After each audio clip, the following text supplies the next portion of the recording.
La CEDEAO, c'est Alassane Ouattara. Il n'y a pas de CEDEAO qui puisse dire quoi que ce soit à Alassane Ouattara.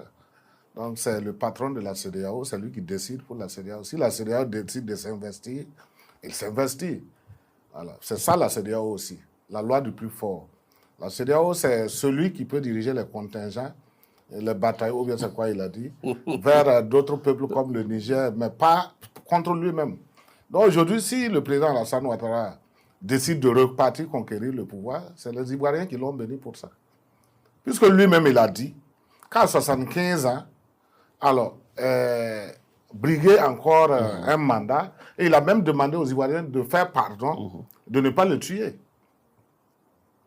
Que ceux qui n'ont qu'à demander à un tel, ils savent ce que ça vaut, parce que chaque soir, on lui dépose 2 valises de documents à signer.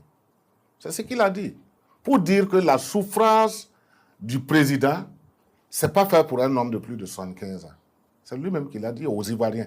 Il n'a pas dit ça au Burkinabé, c'est aux Ivoiriens qu'il a dit. Donc ça montre déjà, il a prévenu, après 75 ans, je serai incapable de signer vos 2 valises de documents.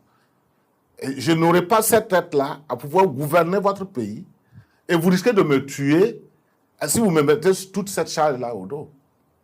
Et si les Ivoiriens acceptent, malgré tout, que nous voulons que tu n'arrives pas à signer, nous voulons que tu meurs, nous voulons que tu détruises notre pays, on lui laisse partir. C'est juste une modification de loi pour pouvoir passer à un quatrième mandat ici que le peuple s'est levé.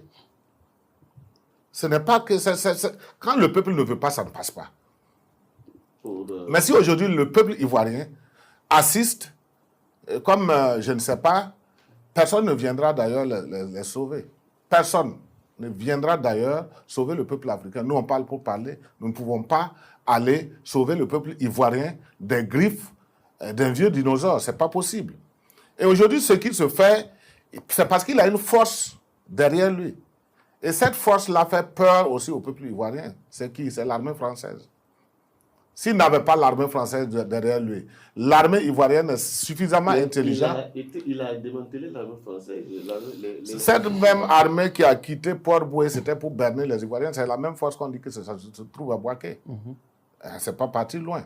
Ce n'est pas comme au Burkina où vous avez chassé et puis c'est parti. Non, c'est différent. Donc si aujourd'hui, le peuple ivoirien le regarde faire, soit c'est par peur de l'armée française, d'être tué comme au temps où il voulait déloger Gbagbo, ou bien c'est parce que le peuple ivoirien est